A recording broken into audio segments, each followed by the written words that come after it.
Okay, are we all right? So shall I say admit or someone else? I will come. Oh, okay, so we're ready to start? Yes. And okay, and let me see. Oh. Okay, good afternoon, everybody. Thank you for coming to our online forum for this data science approach to the coronavirus pandemic. And this is organized by the City University of Hong Kong with the 3 academic units, with the School of Data Science, the College of Business, and also the Hong Kong Institute for Data Science. I think for the last 3 months or even more, we're experiencing a really unprecedented pandemic. And this is hitting every corner of our society and also everybody's life. I think we're seeing a lot of data, a lot of news, and also very, very different kind of responses or reactions to this pandemic. However, we really would like to know what is actually going on and what will happen in the next 2 months or so. We have fortunately invited 5 panelists from the City University of Hong Kong. I myself am Joe Chin. I have been the Dean of the School of Data Science and also the Director of the Hong Kong Institute for Data Science. And then I have my panelist, Professor Jian Lu, who is Vice President for Research and Technology and also Chair Professor in Biomedical Science and a few other disciplines. And then Professor Ho Min Yan, who is acting dean for the school, the College of Business and chair professor at Management Sciences, and Professor Frank Chen, who is the head of the Department of Management Sciences and also chair professor there. I have Dr. Xiang Yuan, okay, who is assistant professor in the Department of Biomedical Sciences, and also Dr. Qing Zhang, who is the assistant professor at the School of Data Science. So that's our 5 panelists.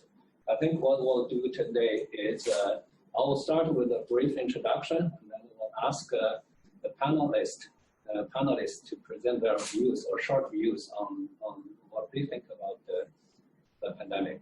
And then I'll prepare some questions, ask each of the panelists to address them. And the questions will go from easy to hard, and then when everything is done, then we'll leave about 30 minutes for the online audience to ask questions. Okay, thank you. So let me go through a few of my slides. I think the number of infected people in the world is over 2 million. I think yesterday it was 2.1 million. So this is really something we would not be able to say a week ago.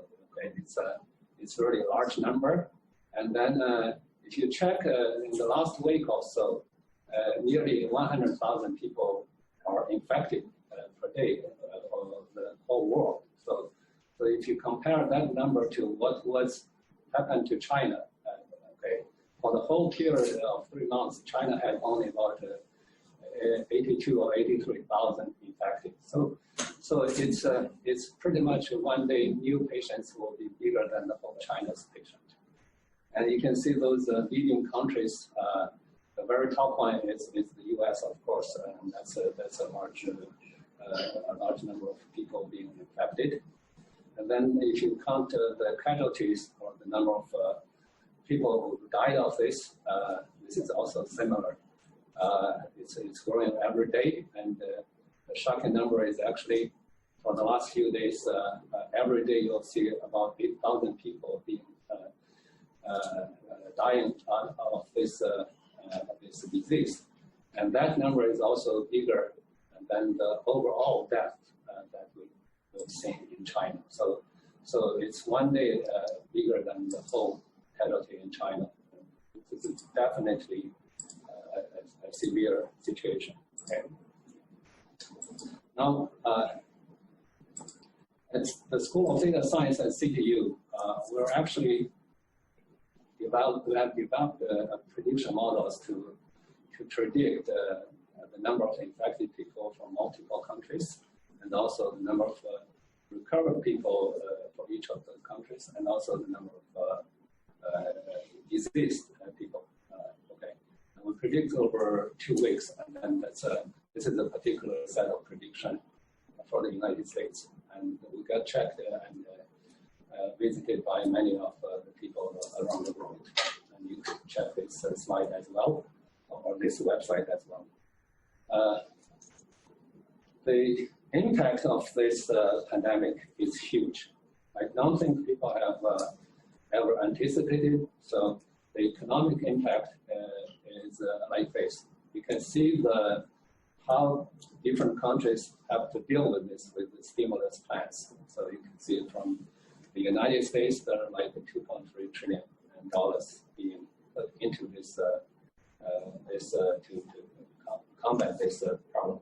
And from other countries, they're also pretty big. Okay, that's one of the issues we will discuss today as well. Okay. So with that introduction, I will now switch to the panelists and ask them to present short a few slides for each of them and give their views to this particular pandemic situation. We'll start from this sequence. Okay, we'll get Professor Jello to start, and you can use this remote to go forward. Okay. Yeah, we'll switch your slide on. Okay. Thank you. So good afternoon, everyone. So thank you, Professor Chin, for inviting me. So I think among the colleagues here, I'm the one who is not the expert at all in any field. But during this pandemic, so during my work at home, I decided to try to predict what's happened in Wuhan for the first, then in China, and then as the situation is worse all over the world, so I decided to develop some model. And this model basically is quite simple. So it's the major difference with the traditional model is we are based on the experimental data of first days of the situation, and we try to predict what's happened in the future. So that method is working quite well for predicting the Chinese situation, including Wuhan's situation. And now we try to extend to this all the country, and every day. So we try to draw some map. So you can see it's like this. So basically, this model will work on the speed of increase of the confirmed case every day, or decrease of the confirmed case every day. So we observed in many countries the increase growth rate go to say a percentage around 30%, then progressively that will slow down. So based on the everyday decrease of this growth, then we can determine what's happened in the coming days. So basically, we can see this model is quite efficient for the political people to define the policy, and we draw it based on the national map because the policy is different, the reaction in each country is different, the culture is different. For this reason, even you apply the same policy, the response is different and results is different. For this reason, we have today's situation. And today, I think many countries are closing to the end of this pandemic. Of course, we may anticipate some reverse situation, but generally speaking, the countries such as United States, Canada, they already slow down. Then you can see the green part is China, so it's already slowed down. But during last few days, that restart again because we disperse the people around the cities. Then the country like Australia, you can see the control is very good, and then they are closing to the end of the situation. So based on a quite simple model, we can try to anticipate the total confirmed case every day, daily, and we can roughly predict this for the coming 10 days and 2 weeks.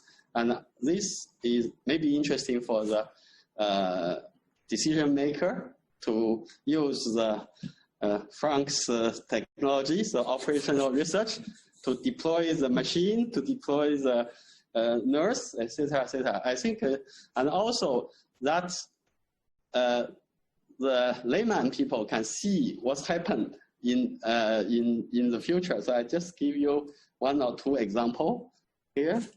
Oh, I don't have the control. Yeah, or You will switch to the screen switches that. That's good. Do not share the screen first. Okay. Okay. So basically, so we draw this kind of map for different countries. This is Europe. This is California. So we only take the 10 states. So 8 among the top 10 in terms of economy and population. This is just a sample because we have a limited resource for the simulation, but it's quite easy if we have 1 or 2 young people. So basically, what's happened is this is an example for China. So you can see the blue one was the prediction. So until the end of the situation. So of course, after you have still some perturbation every day, but you can see the large trend for countries. This is South Korea. So again, you can see the red curve is the reality. Then the prediction that is very close to one of the curves. Then we can predict what's happened in the future. And this one is Russia, I think. USA, sorry. The USA, so you can see few days ago, so you can see this one is better. We have a zoom. So we can see we are going to have, say, less than 1 million people. Probably, so between 1 million and 1.2 million. So it's quite precise. So we have the number in the table. So every day you can check in our website.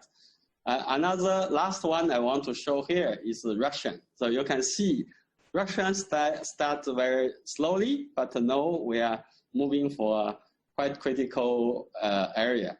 Of course, some country go far out of this zone, so I define this as an uncontrolled situation. So this is the case for the Singapore during last days. I hope they will come back to like the United States at the beginning and to come back to one of these curves. Yeah, so I think I can start here just to present. It's a simple predictive method based on the experiences because personally I'm an experimental mechanics, so I have also need to deal with many data, random data to try to predict what's the life of a structure. Yeah, thank you very much. Okay, thanks, Jan. So the next one will be Professor Honey. Jan, I'll switch your slides on and you can control it. You focus on the slides. Okay. It's okay. Okay. This is sort of a project we are doing, try to a certain extent, look into the resource allocation method. And in particular, we are sort of modeling the dynamics between different resources of a hospital. The purpose is to try to looking into what are the possible bottleneck resources and which could, has impact on the patient's, welfare. Actually, in terms of simulation, has been, widely used tools. And if you are looking into literature, and you probably recently, there's quite a number of, schools it's doing this similar sort of the project. In particular, you can look into the UK, the King's College, they are carry out quite a number of the works. So what we are doing here is actually our initial thought is looking to Hong Kong's capacity. But it turns out Hong Kong this time is doing quite well. And we're talking to a hospital, we're talking to a veteran of the hospital authority. And we were told this time Hong Kong has two advantages. I mean, one, it's in the very beginning of the January when Hong Kong people started to hear there's a possible SARS event happening in Wuhan, Hubei, and Hong Kong immediately closed up all the senior citizen nursing homes. That is one. Secondly, Hong Kong hospital system bring everyone, which as long as tested positive, into the hospital.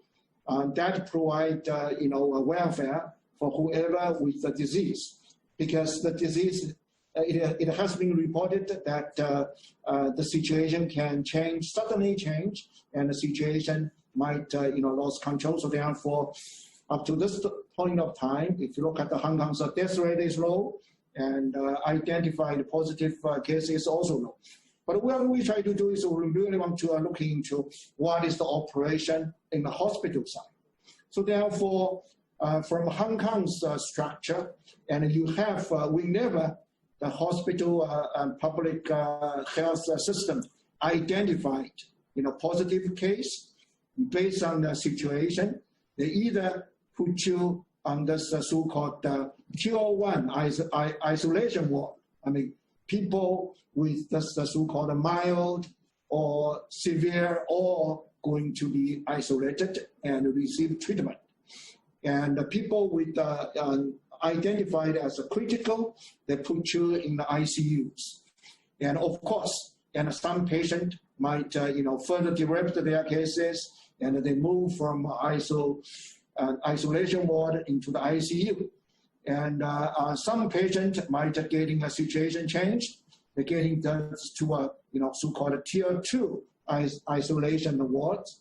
And if things continue to move, and they get out of the hospital system, of course, and from ICU, and we do have patient sufferers which passed away. So what we do here is we completely following this so-called Monte Carlo simulation. We are completely data driven. So if you remember that sort of the patient input process, and we sort of look into the data and try to see which data model fits the data the most. It turns out the largest model among a few models we are choosing, which match the process well. The second step, and which is where we still with little difficulty, is how do we characterize with the dynamics between the three types of the wards.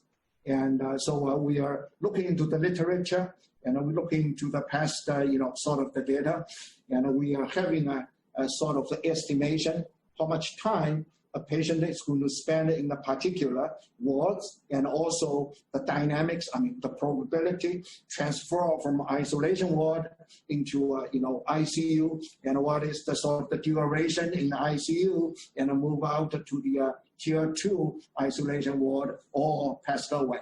So we are sort of looking to this part, and we don't have solid data, but we're looking into the literature, looking to the things which happen in the Europe and the United States. So that's, we are able to start with the simulation. And on the left-hand panel is the input process. And the purple is mild.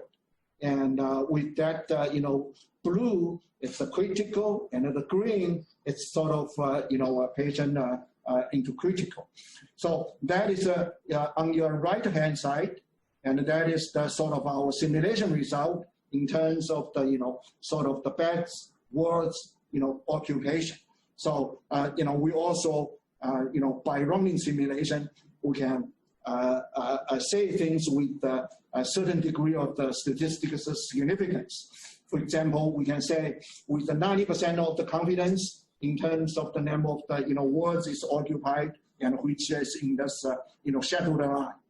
So this model, which is quite a dynamic and which can be constructed into different settings, and actually we can do many things in this model, and in particular, if you look at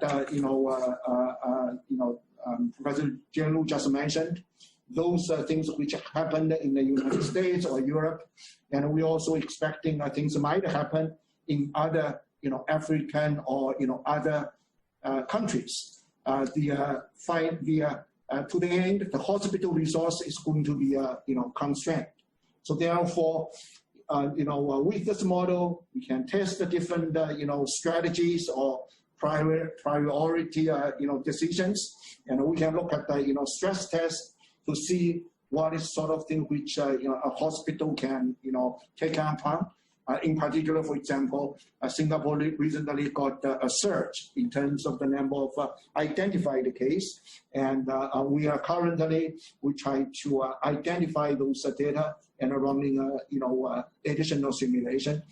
If in future, if there's interest, we can release those data, and this model can also be provided to whoever with the interest.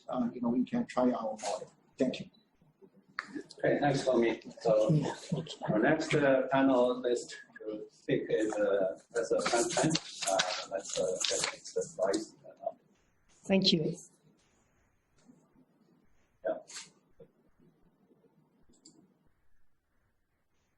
All right. So this is an ongoing research effort. Continue with the Dean Homing's talk. So this is the same group of people. Okay. So this is ongoing. So I don't have so many results from our group, but this is, I believe, is a promising direction to go. I also discussed with Sean here during the preparation process. Okay, let me show you a few set of figures. This is kind of a ballpark numbers, but of great relevance value, reference value here. So you see, this is the number of tests done per 1,000 people in different countries, regions. Hong Kong did a lot of tests in terms of per 1,000 people. As this is 10 days ago, more than 10 days ago numbers. That's this is the latest that we can have. We done like 15 tests per 1,000 people. Just Italy exceeding Hong Kong. That's Singapore is 12, but now even probably much smaller. Okay, so next one is so per confirmed cases, how many tests have been done for each case? In Hong Kong, we have almost like 100, almost 120 tests for one confirmed cases. We did a lot of tests. And Vietnam, surprisingly, Vietnam is the one, the last number of hundreds per confirmed case. I don't know whether it's accuracy of the test or whatever. Taiwan, is the next one. Hong Kong, roughly the third one already. So what I'm trying to see here is, what's the design idea? Why do we do this kind of a test? Is it best design, or what is effectiveness? How is the effective or this kind of test? Okay, now turn to the issues here. In general, there are three approaches, so maybe three levels of testing. Okay, maybe they are not exclusive. They could be supplementary. The first one, the individual level. Yesterday, there's a single case that students from overseas, upon arrival, there's a test with negative results. She stayed in a hotel for 14 days and released home. A few days later, we know what happened, right? So those a lot of things that decisions are made, clinical and quarantine decision made, which have public health implications based on the testing results of each of the individuals. Okay, so I will leave it for the discussion. There's a lot of issues. Our colleagues in our professions in the U.S. developed some tools for supporting this kind of decisions, and we are also looking into this. The next one is group-based testing. Group-based testing is basically to put multiple samples and test them together, like 5, 10, 20 people, even 30 possible.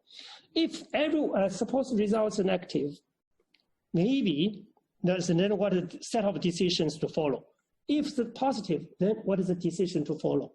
Yeah, this is involved, of course, optimization management sciences kind of.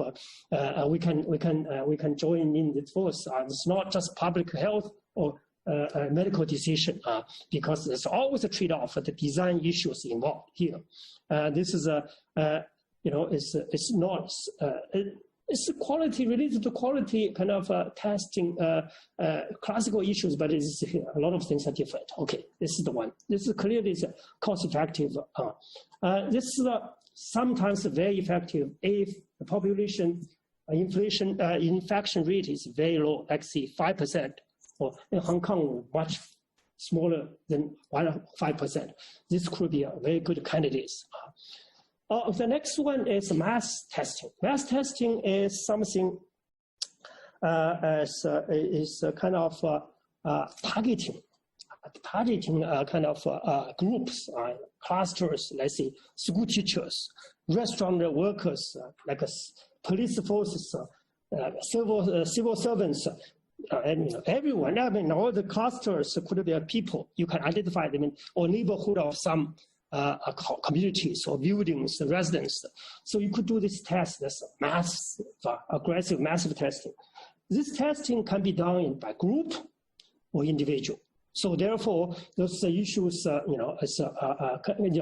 are kind of interact, or you can use them jointly. This one. So the point is, there's a lot of design issues, a lot of trade-offs to be made. Some of the decisions, clinical, some of the decisions, the cost and economic decisions to be made. Okay. So the next one is yesterday we all probably noticed a headline news from Science article done by Harvard professor and his team. So basically, the message is we have to live with this virus for an extended period of time. So therefore, what's next? What's next? So how can we restore our economy? So those are the things. So there's the kind of a consensus now is for the mass kind of testing. Okay, now there's a lot of host of issues about mass testing. Okay, I'll show you next. Okay, sorry. So this is gradually we relax the restrictions, social distancing, close the bars, close the pubs, close the karaoke, and then the travel bans, and can we gradually before we relaxing something, what is the trade-off? We have to analyze. We have to. So here, if we do this, we need to plan ahead. A lot of decisions. This again, this management science is the job, and management science part of job. Not only just public health, clinical decision, medical decisions. So here, you need to plan 3 lines of. This is the supplementary lines of actions. So I would like to point out examples. For the interest of time, let's just look at the example. This is the example proposed, developed by a startup in Europe. Okay, if you do the mass testing, the location, you must have a decentralized locations. You cannot have only in the clinic, only in the hospital, or in the central place. You must have a distributed locations conducting many places, communities. So therefore, the design issue, this is a container design. Okay, you could social distancing. You see the distancing are also imposed here in a community. Okay, so there's a lot of design issue, but there's a lot of supply chain and logistical decision planning to be made. When you find that there's a need to do this kind of a test, it's already too late because you also need to test a case. By the way, Taiwan's test needs and the mainland test could be used in Hong Kong because we are a very small place. Okay, that's the last one. Okay, so we have the tools developed all to be developed for this purpose. We are open for collaborations. Thank you. Okay, thanks, Frank. You talk about some important issue, testing, and how do we handle the perhaps a long time thing dealing with this pandemic. Yeah, that's a very important issue. We'll come back to that later. Okay, thank you.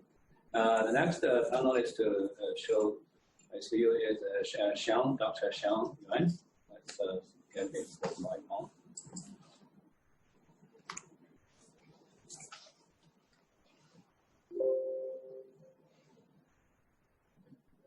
Good afternoon, everyone, and thank you as a team to invite me to this panel. Yeah, so my talk primarily focused on the role of epidemic model, because I think now we have lots of experts in engineering and also data science, because not so many people working on epidemic modeling before. So I try to address a little bit more about the role of epidemic model and how this can be used in COVID-19 prevention and control. Yeah, my name is Xiangyu Yuan from VMS. And so the first few slides, I give you a more basic background, how this model, why this model can be used to simulate infectious disease outbreak. So epidemic model is a mechanistic model. One of the simplest model is based on IR model, which is susceptible, infectious, and recovered. By mechanistic model, it means each of the compartment, they have their own specific meaning. By susceptible, it means all the number of this individual can be infected. And later, after it becomes infected, it becomes infectious. So once it becomes infectious, it can transmit, in fact, to other susceptible individual. And it's based on a rate called transmission rate. So you can see, we don't have pointer. The beta is the transmission rate. So a higher beta, it can lead to a higher epidemic growth, but later it will be recovered and some of the infections become recovered individuals, and then they will be immune.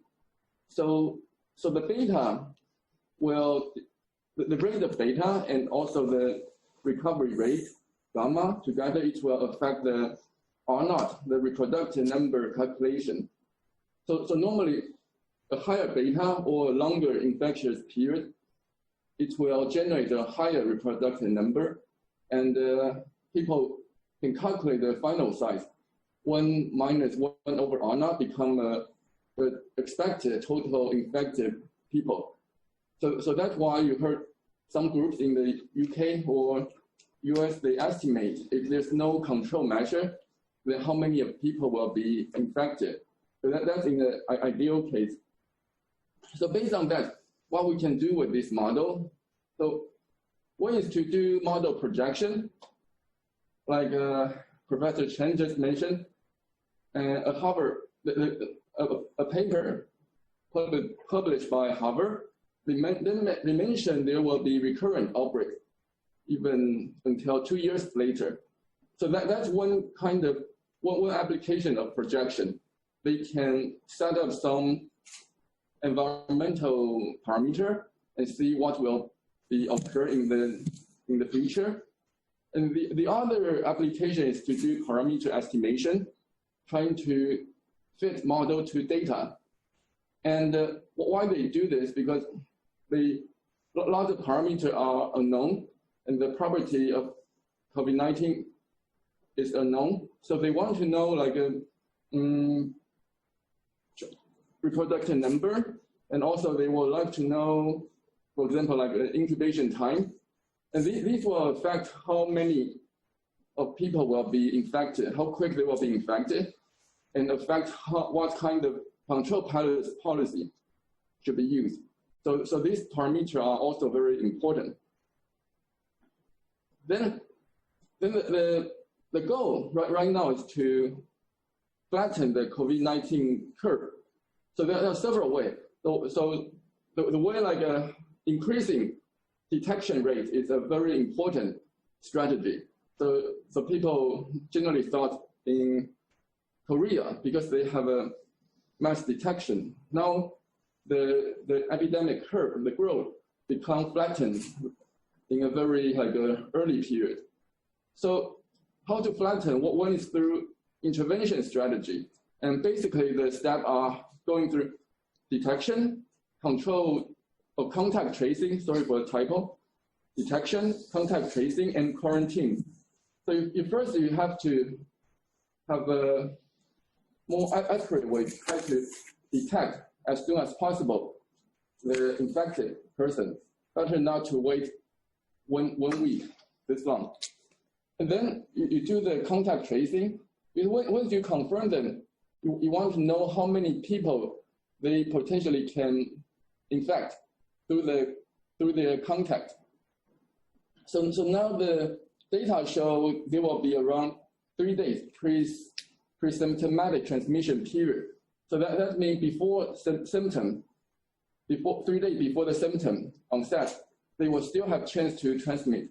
So how to make sure accurate contact tracing to identify the contact is important, and then we should quarantine them as soon as possible once we know who are the suspected people. So this is the basic intervention strategy. And of course, the epidemic model can also incorporate those variables. And the other is based on population responses. Because human nature, they have a way to sense the risk. So based on risk perception, I think now people generally are more alerted and keep hygiene and protect themselves. So that like washing hands and wearing masks become like things naturally do every day. So this will keep the social distancing and also try to reduce the contact rate. So it will also flatten the curve. And the epidemic modeling can be used to assess the risk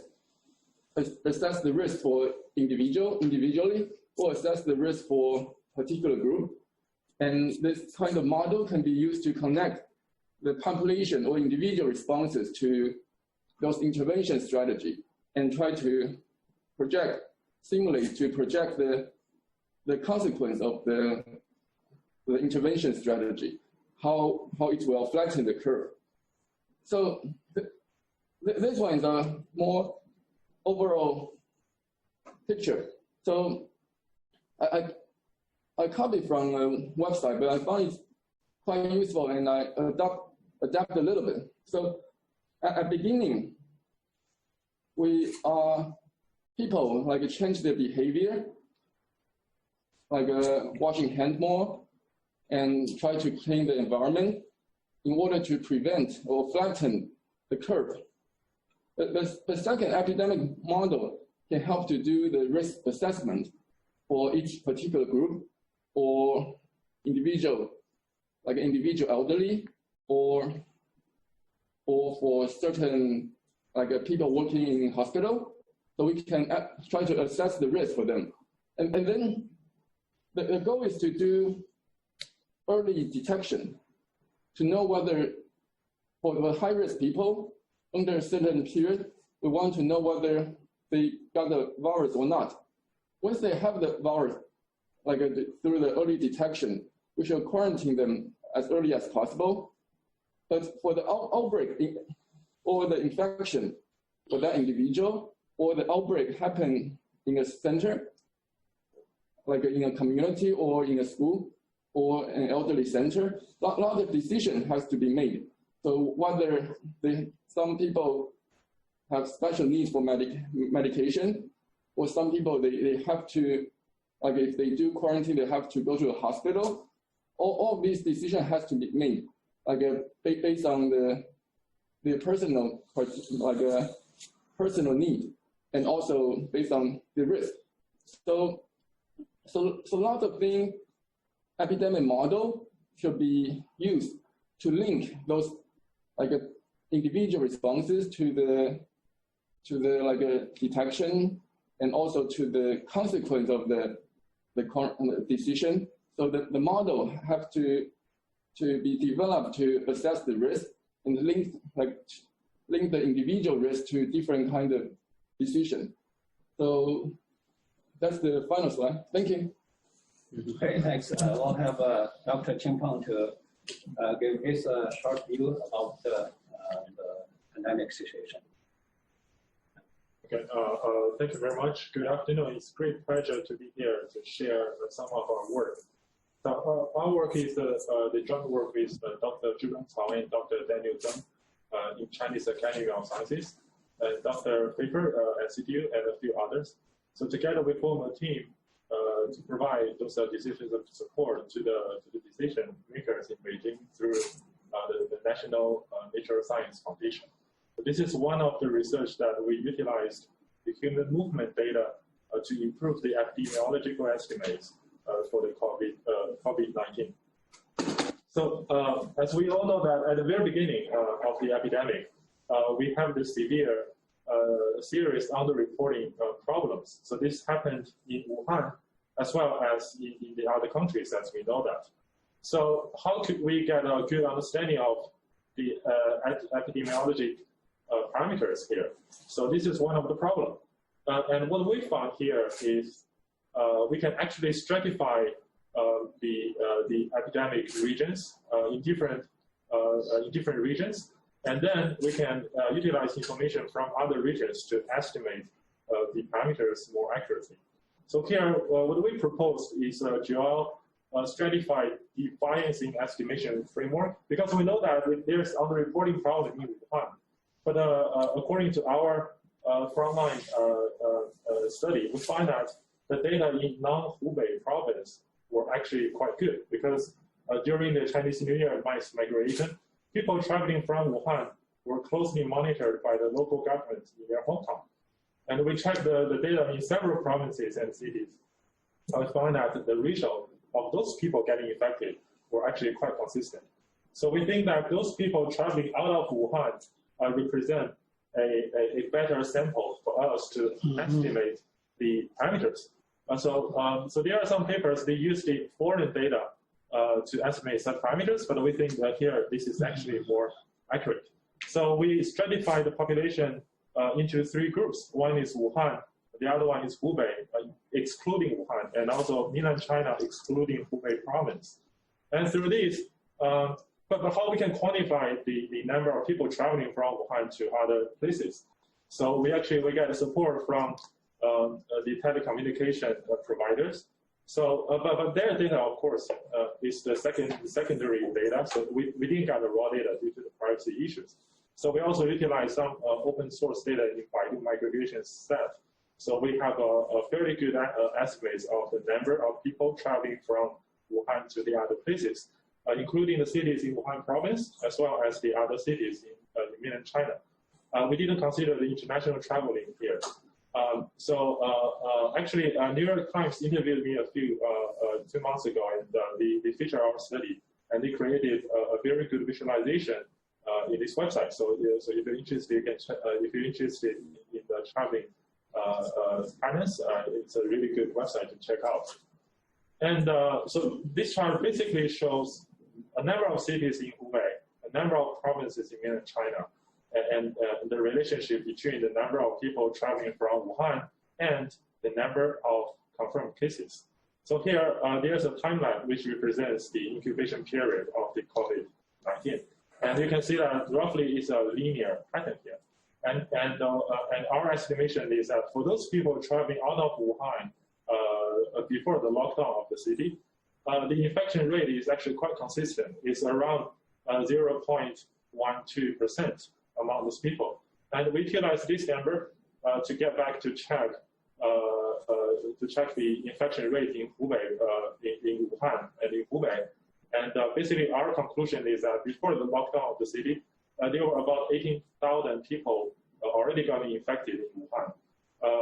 You know that at that time, there were only 400 reported. And among those, roughly 7,000 traveled out of Wuhan to other places. And there were still 10,000 infected people remain in Wuhan. And they represent the base population to start the whole epidemic. And actually, gradually, so this work was done in January, and gradually, internally, we checked the accuracy of this model using the clinical data we got, and actually, it was still considered one of the most accurate estimates for the Wuhan epidemic in the early phases. And here is another slide of another study. So basically here, this picture shows the current epidemic situation in different places. The first row probably is a little bit too small, but figure A is Wuhan, figure B is Hubei, excluding Wuhan, figure C is mainland China, and figure D is Hong Kong. And you can see that the first row is the number of cases each day, and the second row is the time-dependent reproduction number. You probably have heard about reproduction number in many reports and many papers, but what we want to argue is that this number is actually dynamic. So this is not a static number. So it can change according to the people's behavior changes and also the quarantine and control measures. And we can clearly see that in mainland China, including Wuhan, Hubei, and non-Hubei provinces, the reproduction number have been below 1 for quite a number of days. So basically, if everything stay unchanged, for example, these quantities stay here, so basically it dies out. But this is given that we didn't lift up those control measures. If we lift up, that's another story. And for Hong Kong, what we can see here is at the beginning, the reproduction number stays slightly above 1, below that 1 for a number of times, for 2 months, until those are imported cases from overseas. And we have a sudden outbreak, a localized outbreak, but which were actually successfully contained. And we find that on March 21st, the reproduction number has already dropped below 1. So that means only 2 days after the enforced isolation policy was implemented, the epidemic actually was actually controlled. So you can see that after that day, the number of new cases continued to drop. And the second row represent figure E is United States, figure F is Spain, figure G is Italy, and figure H is South Korea. And among those foreign countries, South Korea was largely controlled, and for Spain and Italy, so those two countries who have a lot of number of deaths, they have passed the peak period. And for the United States, what we have found is that it's still, the reproduction number is still above 1. So we probably will see the high number of new cases for a number of days, and then it probably will start to decline. So this is what we find. And yeah, so that's it. Thank you. Great, thanks for all the presentations by the panelists. So I'd like to then go into the interactive mode with the panel. I'll start by asking some questions to the panelists. Okay, I think all of the panelists have addressed the importance of data and understanding data and also making use of data. So what I'll do is now, can I have the remote? I can do it. Okay, good. All right. I'll have some warm-up questions. Okay, this will be easy ones. I'll give everyone just one question, and you can try to answer that. You don't seek help from others. Okay. If you don't get it, we'll pass on. Okay. So the first one is, I think Qingfeng talked about the RT or R values or the reproduction numbers. Can you tell a little bit more about what is R naught and what is the RT or you say dynamic reproduction number? What's the difference there? So this is the epidemiological parameter. Probably Dr. Xiangyan has more.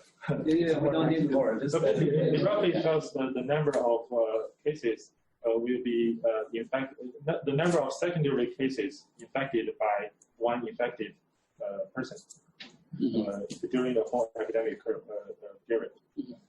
Okay, so thank you. We'll get a few more of these conceptual things, and then they'll help the audience to also learn something from you guys. Okay. So the second question is, what is inflection point? I think also is Hong Kong passing the inflection point. I would like to ask Sean to see if you want to address this. Usually, as an epidemiologist, we don't use this term very open. So if it's mean the peak, then just try to convert. So if it means the peak, then it will be an interesting question, because Hong Kong's risk is largely based on the transportation and the traveler or visitor coming to Hong Kong. So we don't have a major community transmission, community spread yet. So actually, it's still hard to say we have a local or community outbreak. So if we don't have a community outbreak, a severe one, then the case number, like a cumulative case number, will still keep increasing, but it's largely based on the imported cases. So no way to define the maximum peak right now. Yeah, thank you, Sean. This is a question actually I was asked by a newspaper journalist. So she asked me this question, and I actually answered the same way. I said, Sean, Hong Kong doesn't have outbreak. So what is your answer exactly? Actually, it's not yet. The daily rate, the peak daily rate is one place. It's not a normal outbreak. Yeah, Hong Kong is not. Anyway, you could use the SIR curve to explain where would be the inflection point. But anyway, this is something people talk about a lot, especially during the very early stage of the Wuhan outbreak. Okay, so we're looking for an inflection point gradient. Let's move on to the third one. I know people would like to talk more. So this one is for Frank, I guess. Yeah, do you think the measures taken? This is very politically charged questions, but I think it's so far it's effective. Yeah, it's also with a lot of good luck. Okay, good. Yeah. Thank you, and we'll come back to this again. Okay. Number 4 for Ho Min. Hong Kong's mortality rate is pretty low, like 4 out of 1,000. Okay, and why? How did they? And during my presentation, I briefly mentioned. I heard from Dr. Fong Hang. And so I think Hong Kong government it's not Hong Kong government, Hong Kong medical system in general. Number one thing, they blocked the senior nursing room in early January. So therefore, if you look at the Hong Kong's case, and it is reported the maximum occupation of Hong Kong ICU wards, it's like 15, 14. Okay, so Hong Kong now, it's in terms of its patient, it's generally it's 40 years old or younger. So therefore, the death rate is low.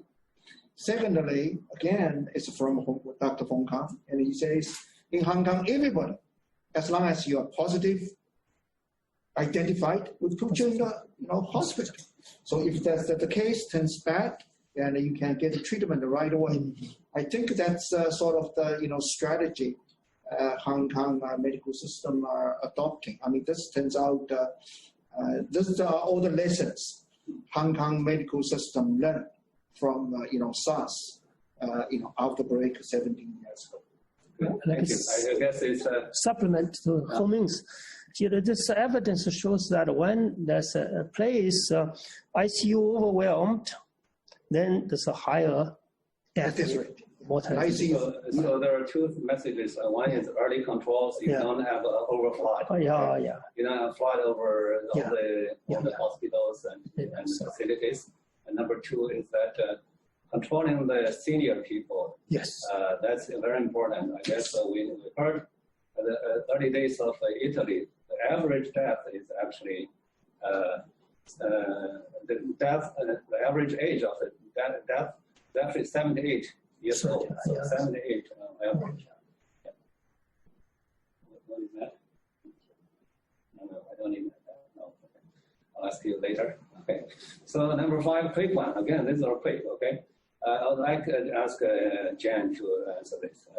Name a few countries that prepared well for this pandemic. Jan? Okay, so I think it's not a few countries that prepare well, but I want to say it's a few countries that react well for this pandemic. Okay, now it's different. Okay, okay. I think nobody was prepared. Okay, but I think we can cite China and also Australia was very efficient, and New Zealand was very efficient, and South Korea was very efficient. So I think these 4 countries doing well, and although they start quite similar than other countries, and for these 4 places we very well control the things. But I think it's a combination of the government effort, the population effort to react, because government can define whatever they decide, but if the citizen and the whole population doesn't react as government wants, then the measure cannot be realized. But for these 4 countries, I can say they're very efficient. And of course, for Hong Kong, I want to say, compared to our benchmark city, Singapore, we are doing really well. Yeah.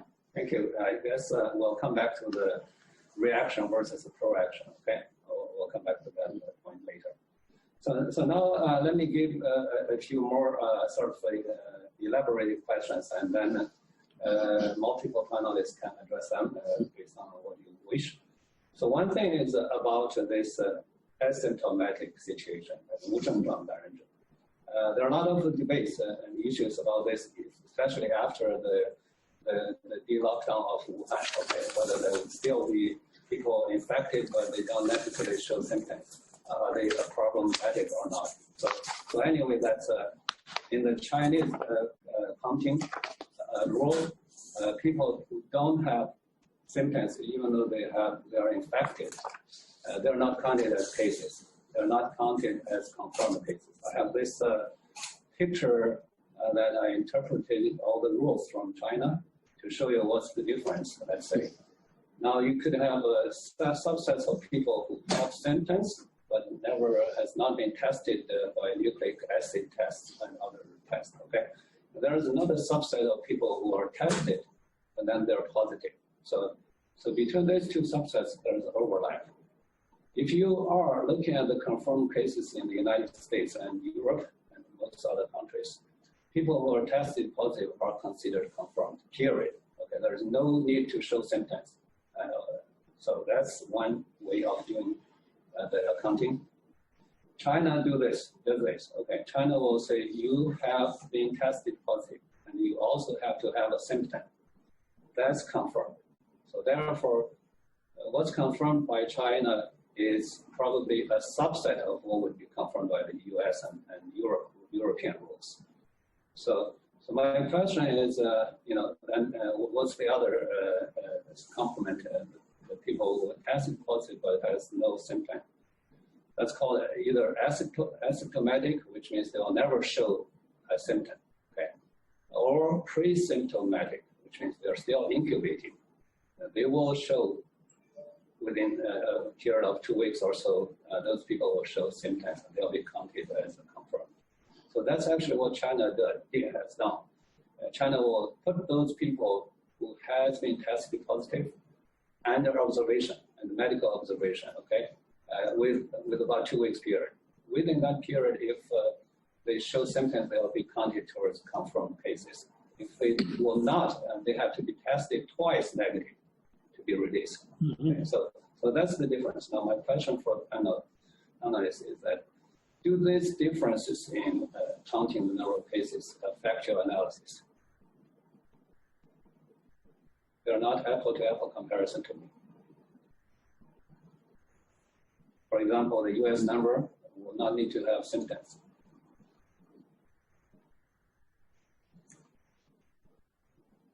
Anybody wanting to? Yeah, for my case, if they change, for example, in China, they change one time. What's the criteria? Okay, so some in between they decide to see with a symptom without a test positive, they still count it as a say confirmed case. For this reason, that's only 1 day on February 12th. So but that's jump. I do have a question about that in a moment. Okay. Yeah. So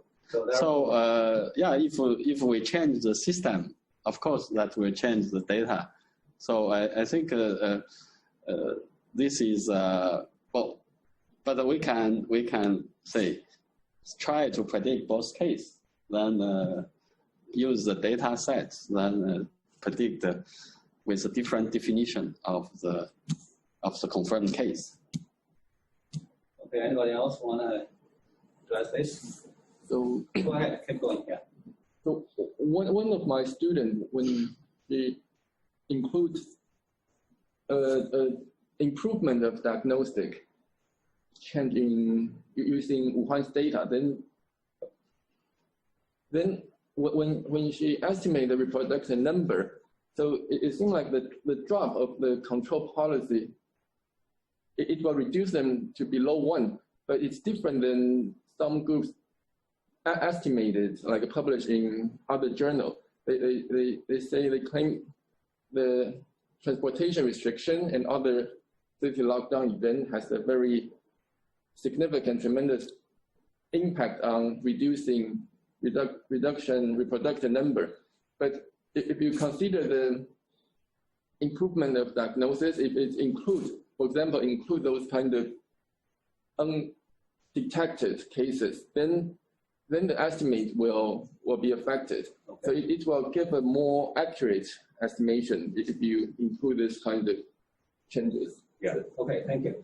I think for the audience and everybody who are interested in this data, they will probably have to really see the difference there. And also, I'll come back to the left part of the chart. That is the people with symptoms but not tested. That's called the suspected cases, right? 疑似病例. So therefore, for Wuhan and Hubei, I will have the next slide to show that. There's a lot of people who are waiting to be tested. And that's why there's the February 12th jump, okay, for the about 13,000. Okay, so this is the second question. I think that Jan was alluding to this, in that on the 12th of February, there's this huge jump 1 day about confirmed cases. These are confirmed by this lab test and also with symptoms, and also they relaxed the rule on that day. That is confirmed by clinic evidence, which means if they have a CT or some other evidence that people have developed these symptoms that looks like caused by the COVID-19, then they will count those people into the confirmed cases. So that's the one major jump. I think we have seen some adjustments, not in China now. It's also happening in the United States. A few days ago, they adjusted the number of deaf people on April 14th.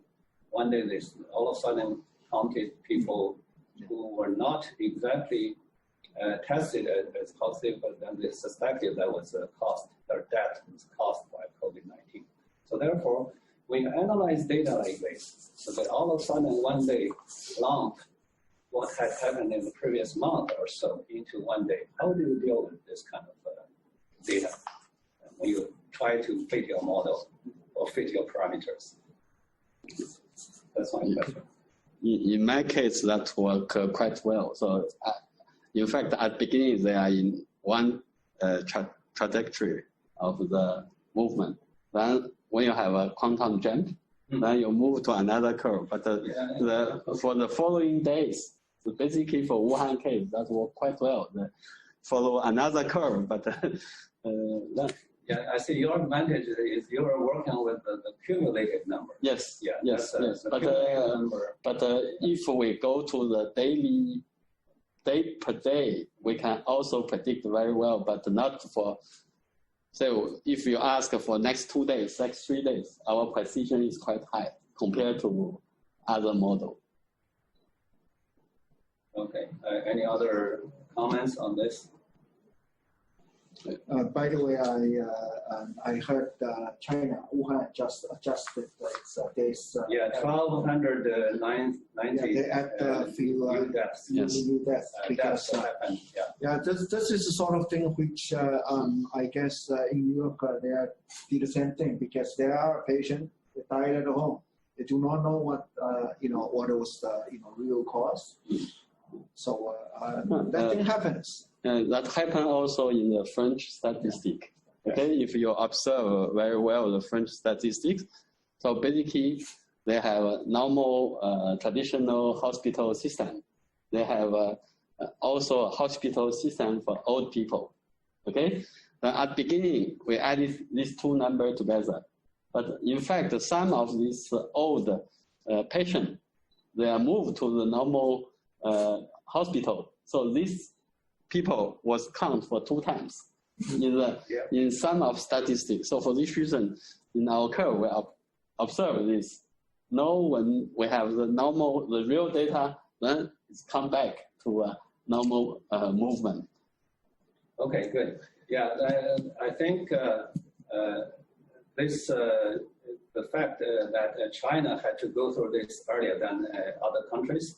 China got some more attention because of this kind of relations of data. So the good news, I think, as I quoted from this newspaper, that the epidemiologists don't think this was on purpose. It was don't think this was deliberate to manipulate data. So I think it's the scientists has a more sort of reasonable way to interpret this. I think as data scientists, we have to try to figure out how to sort of average out what the numbers will tell us. So that's one question. Okay. So this one will go into more of the economic side. I think the U.S. is a big hit. Okay, definitely almost like half of the world infected people are in the United States. And if you can follow the news, this is what's happening. And this is on CDC, the very central, authoritative source of information. They have to teach people to make masks on their own. Okay, and this surgeon is doing that on, that's a videotape. And they ask people to wear cloth covers and not using this medical, the surgical masks like we're wearing, or not using the N95 respiratory because they want to save those for the medical workers, healthcare workers. Okay, so that, and there are other evidence that shows they really have a huge shortage of PPEs. Okay, it's a personal protection equipment. Okay, including other things like the ventilators. So my question, since we have two business school, business colleagues and others, then how did the United States, which is the strongest country in the world, got into this place of severe PPE shortages? And how would this lesson affect the United States policy on domestic manufacturing? Yes. Let me answer. So because I can take the easy answer first, then the tough one to Homing. So anyway, so I think that this is the making of masks, making of this masks is a simple manufacturing. Honestly, it's a very simple. It's a low tech. I mean, relatively low tech. Of course, China has a lot of advantages. Over the past 20, 30 years, a lot of such low-end manufacturing moving to China naturally, as well as the mobile phone and everything. So therefore, the U.S. lack of this manufacturing, they can't make money. Why do I have to stay in the U.S., right? I saw this video clips in the U.S. making this using very manual workshop and in elsewhere as well. It's in the cross the border in Shenzhen, and it's a very famous company. They are making the total automation. DYD, right? DYD. So this is not because they don't have a manufacturing capability or whatever. They don't. That's outsourced. But now, I post a joke in my personal place. I said, as a story, I figured out a story. I said, the kids ask the dad, what happened? We don't wear a mask elsewhere. No, kids ask, why we wear a mask? The U.S. They don't recommend masks wearing, face mask. I said, because they don't have the masks. If they wear masks, the doctor will have no masks. So that my joke, actually, this 20 days ago, 1 month ago. So that's my kind of thought. So that is my answer. Homing. I mean, this to change. I mean, this is a basic economics. Yeah. If we still trust, sort of the fundamental economics theory, if we're going back to fundamentals, Frank said, I mean, the cost is going to be something which affect the location issue, where you produce in Asia or you produce in the United States. For those, sort of the product, I doubt U.S. is able to absorb completely those supply chain back to U.S. because it's just not economical. If we still believe basic, sort of the classical economics, it won't happen. Okay, good. So that actually touched on my next question. This is a follow-up. So I'll push it a little further. I would say that my personal view is one of the big post-pandemic effect is how the supply chain is going to reshape. But I want you to comment on this. This is the whole world manufacturing outputs. Okay, you can see China has $4 trillion US dollars, but the US has only $2.3 trillion dollars. Okay, and the rest you could see them. All Asia has more than 50%. Okay, and you come back with, and the rest of the world has like 48%. Okay, that's the reality. That's what we are, where we are now. So the U.S. does not have the majority or the leadership position here. But about like 10 days ago, this was the CSIS, the Center for Strategic this is very much a strategic institute there. Okay, they organized a workshop like what we did. Okay? They organized a panel discussion with the 3 panelists, and they're all very familiar with China and the U.S. And also, they have made some statements out of this panel discussion. And before I gave you the actual points, I will say that there is a Harris poll that happened a week ago. They asked the average people there, citizens, to see if a company moved back to the U.S. of their manufacturing, would they be seen favorably or not? That question got 86% come from yes. So it's how a company would be seen as favorable by their own citizens. That's 86. Okay, so that's given all the economic drivers like what Homing and Frank said. So they are seeing this situation a little different. Okay, and this is one of the major views out of the panel discussion. They're saying there is going to be globalization 2.0. There will not be a stop of globalization. So the definition of 2.0, the globalization 1.0 is a massive and concentrated supply chain between China and the US, very thick connections between the two countries. 2.0 will be more distributed and will have more sources of supplies and more geographies. So the question for you guys now is, should there be a large-scale redistribution of the global supply chain? And if there will be, how would that happen? Okay, I started first. Okay, Frank can answer that difficult question. If you look at the supply chain, I mean, this logistic and supply chain issues became sort of the household terminology. It's because of the technology development. So in old days, if you want to do a sort of the production, and if you need doing things and sort of the negotiating with your partners, and that thing which the communication takes lots of effort.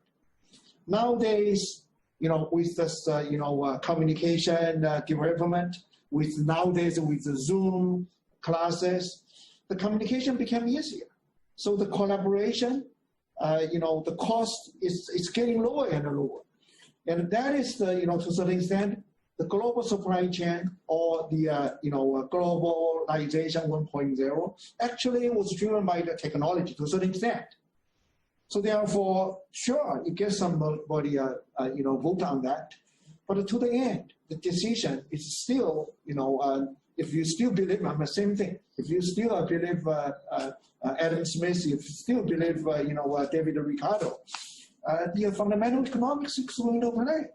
This is not something, there are strategic, sort of the values and which, probably the cost is not, economics is not a concern. And people, countries, they just spend resources on that. But things like, toys, garment, I'm still, believe economics. So I don't feel this is going to be disrupted in a large scale. Okay. You let me just briefly, okay.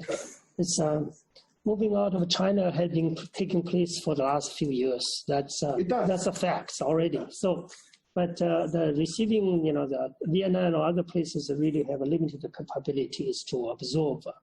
Okay, so I think it's really a big, put it short, it's really a big challenge for the companies moving back to the U.S., I think, the Wall Street mentality. Wall Street are always looking for the profit growth. That they have to change it. But if you don't keep the profit with the price going up, what's the driver for the price going up, right? So the second one is the inflation pressure. If you're moving back, let's see, the Donald Trump, the small flag, Trump, that's already made in Zhejiang, some factories already we have the price, the cost 10 cents. The U.S. maybe roughly, if I remember correctly, the U.S. at least $1.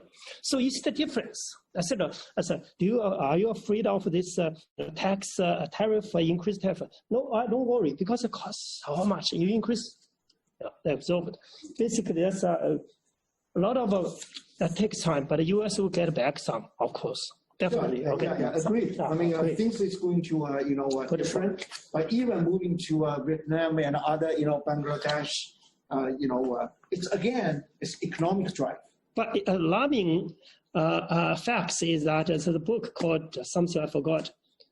So basic medicine in the U.S., the raw materials, China accounts for 90% of the world capacity because the heavy chemical industry.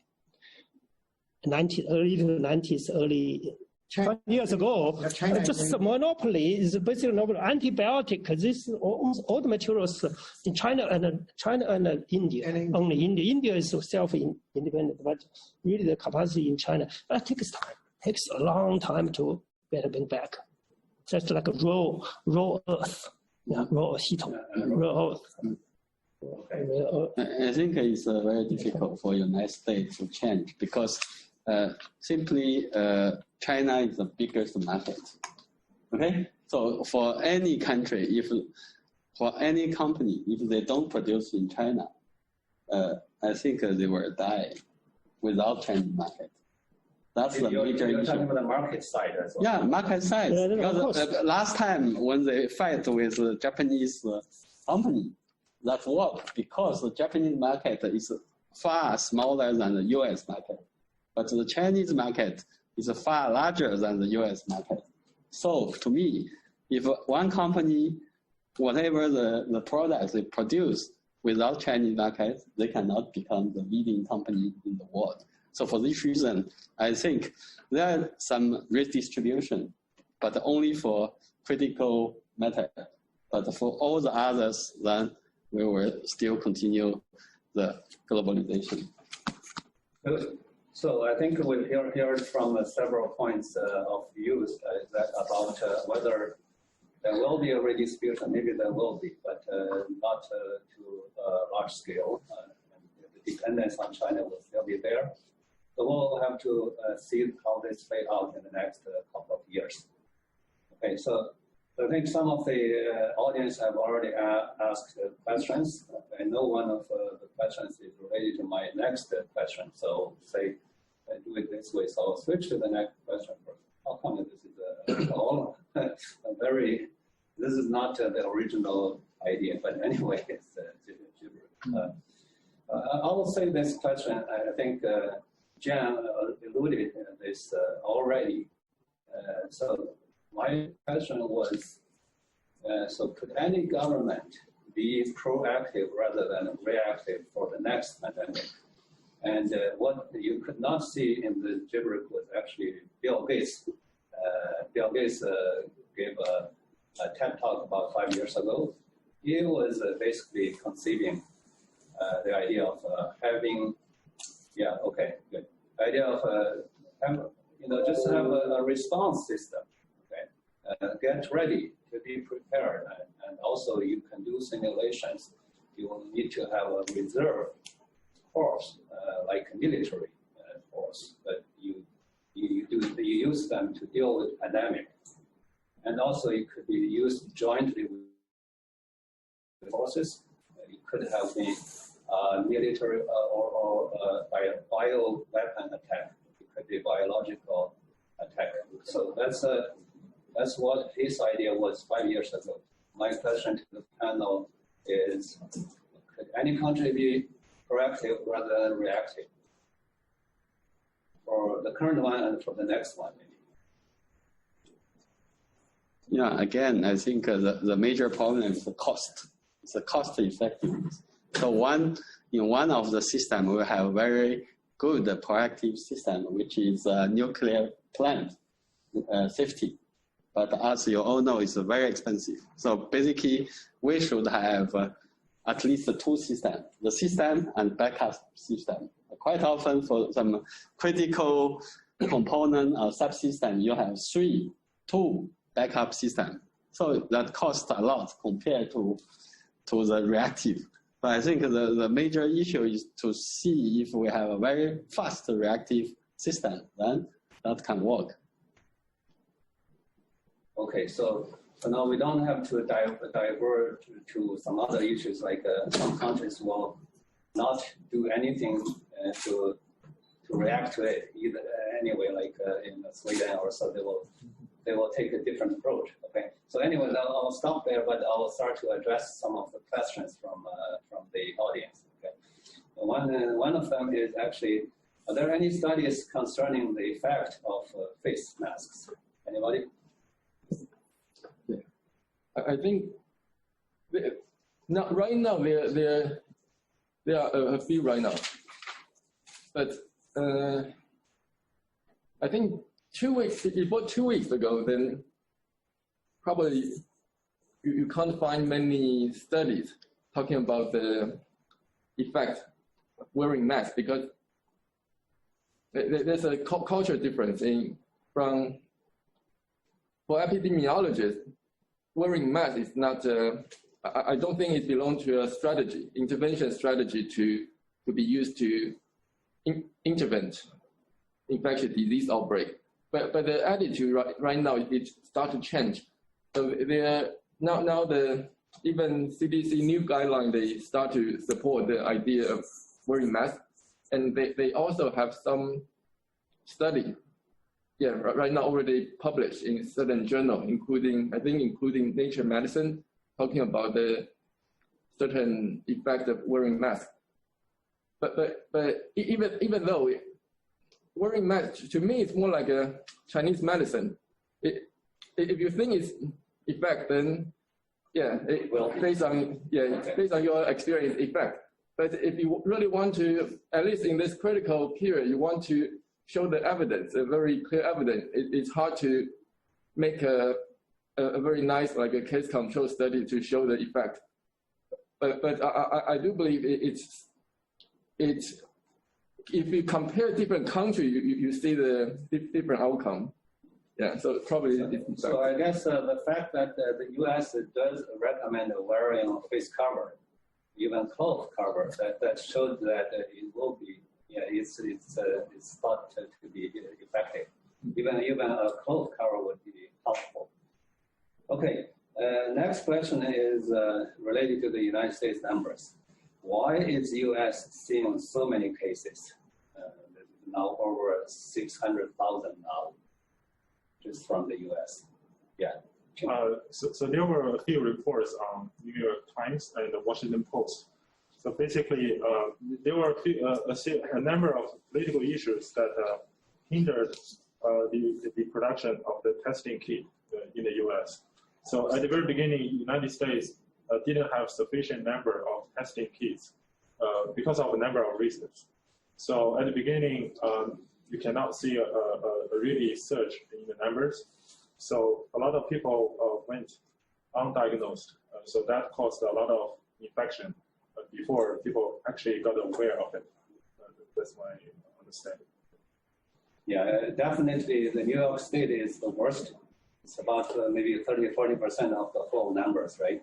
New York State out of the U.S. It's a big one. The three states there, New York, New Jersey, and also Connecticut, account for nearly half of the U.S. numbers. Yeah, it's amazing. I don't think anybody has anticipated this maybe just 20 days ago, right? Okay. Next question is about the Hong Kong-Shenzhen border. Anybody has any idea about when that would be opening or estimate the time? We're all interested in that. Okay. Hong Kong-Shenzhen border. Or I may add one that could there be like a one-sided opening or one-way opening? Or if it's opening, it has to be two ways. I think as the situation is quite similar in two sides, I think a two-way opening may be the right way, but I think that will be difficult because the decision will be very difficult and we cannot open for several days and close just after. So I think that will take quite a long time. This the multiple steps. This is the one perhaps in this the options we have to consider next. So what's the benefits of opening up the borders? Of course, economic, but let's forget any political kind of implication, but it's for the economic kind of calculation benefits. What's the benefits? We have to treat off that first. If it's sufficient enough, I think probably gradually. The first of all is psychological acceptance is very important. We have to, China as Guangdong, we still have the new cases, right? So as long as there's the new cases, probably the resistance is larger. And also, I think the economic factor is a bigger thing. If let's say if it lasts forever, let's say 2 more, 3 more months, can we afford mass layoff? Mass, closure of the service sectors, stores and restaurants and hotels and everything. We have to trade off. I believe eventually we have to trade off this. That's why we need to calculate the cost for the mass testing. Homing, really, any thought? Well, I'm waiting for more than 2 hours now. Okay. But you know, the places that are much worse, like the United States and Italy and even Germany, they are slowly reopening the business, right? So anyway, that's definitely something. It's culturally dependent. You know, depending on our tolerance to problems, and it definitely will be a major thing for us to consider. The first one, it's the first one, Hong Kong, we have to think about, let's see, we you know, as this is the experts' opinion. So they have said, okay, we have 14 days, 0 cases, and with 28 or 0 cases, whatever. And then we can open up at least the community, Hong Kong, totally open up. Can we wait for that? If it's continue like this, can we afford until that data evolves? So we can, you know, I mean, other places like Korea, South Korea, and other, they're keeping the business at Taiwan as well, keeping the business at Euro. So there's a political and also public good decision. Another question, I think this also has to do with some of our previous talks. It's about the infection rate that's estimated to be 0.12%. It seems to be too low compared to what people experience. Now, would there be more explanation? How do you sort of say 0.12% infection rate? Maybe there's a little more clarification someone can offer. So that number was actually before the lockdown of the city. So of course, even so that's the base population, the base infected people to start the localized population from the lockdown of the city. So there will be further infections happening in Wuhan. So the 0.12% was actually before the lockdown, in the very early phases of the epidemic. Is that consistent with what the Hong Kong use report findings? Hong Kong used the foreign data at that time to produce their numbers, which actually their reproduction number is significantly lower than ours. So our number is over 3, their number is 2.6, something like that. Yeah. I've seen reports from Harvard University. One of their studies showed before January 23rd, before the lockdown, the number R was around 4 and 5, and then it starts to reduce down towards 1. Then towards the tail, it's actually like 0.3, also 0.3. When things are pretty much under control. Yes. Yeah. So in general, we submitted a paper having a number of 4.08, but we were criticized by those by Harvard experts that we overestimated too much. They didn't believe our results. Okay. Well, yeah. Anyway, the next question, two related questions. The next one has to do with about what has the most effect on reducing the R number? Has any study addressing that, like social distancing, quarantine, and wearing masks? What's the most effective in reducing? I think it's a combined effect. So for this reason, the model I proposed is just a combined effect-based experimentation. Because I heard the R can be changed now, because in the traditional model, there is not such notion of the so-called dynamic R. It's a new expression. I fully agree. I think this R is dynamic based on the government decision, the reaction of population, and also the serious case in the city and around. Then if you heard many neighbors has problems, then you pay more attention on your own safety. So altogether, that come out with some number. This R number is city depending, culture depending, wear or not wear mask. So for this reason, we need a small model for each centralized case, such as the city of New York, city of Wuhan, etc., etc. Yes, Xiang. Okay, I generally agree. And I'll add a bit more work on that. So in the case like Hong Kong or Taiwan, that the risks are caused by the imported cases, the effect of quarantine become quite important.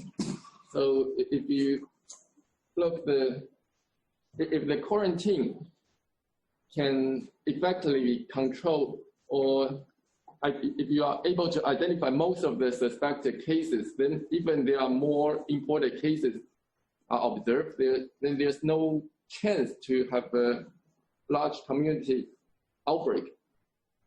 But that's for Hong Kong case and Taiwan. But I think the quarantine capability, there's a limit. Right now, if we think about European cases, now if we ask them to rely on quarantine measures, mainly it's a little bit over what they can do right now. But still in Hong Kong and Taiwan, we also, I think now South Korea, so quarantine will still play a major role to reduce the R below 1. Mm-hmm. Good.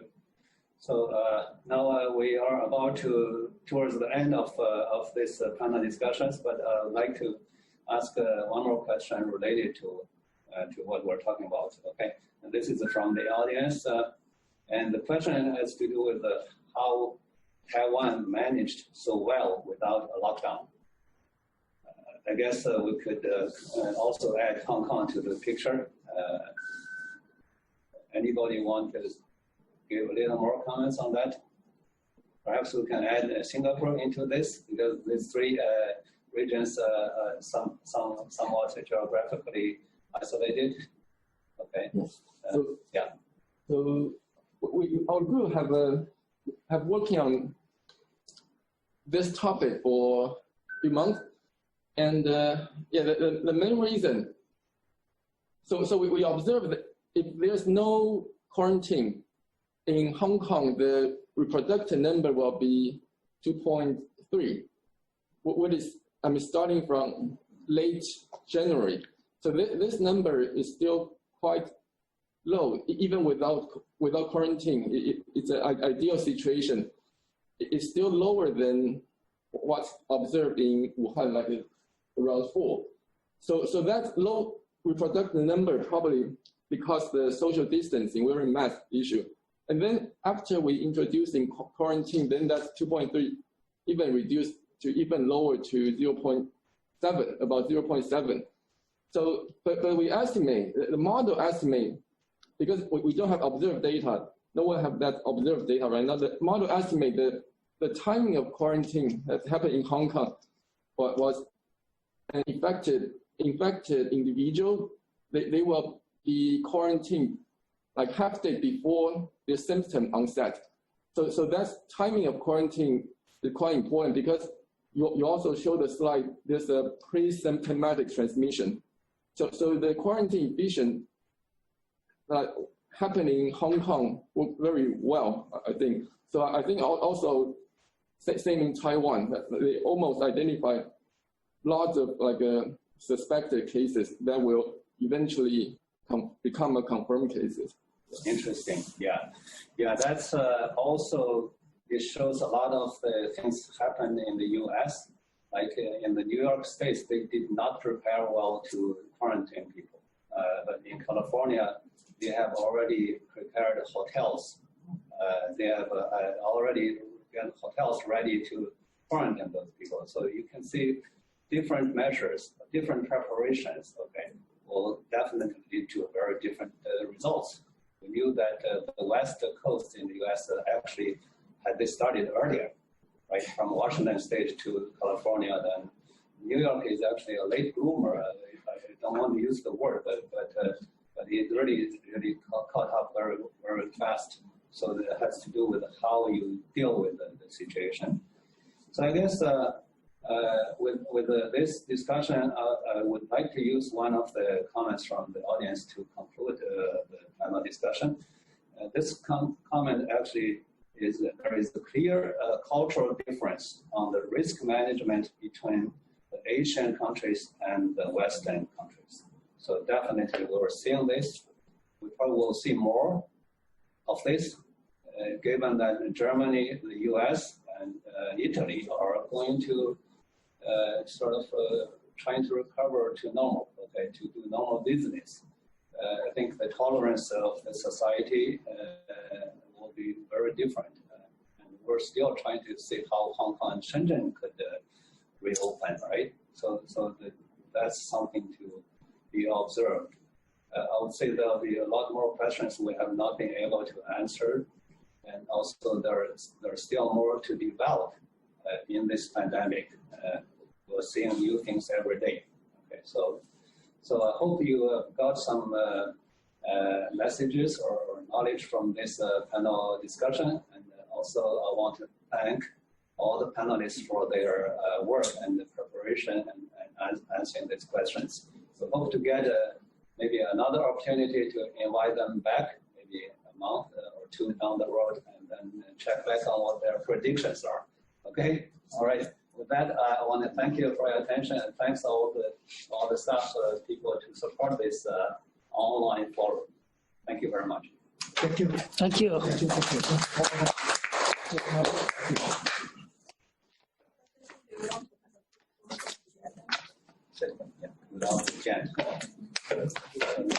We'll turn off the audio. Okay, you can see here. Yeah.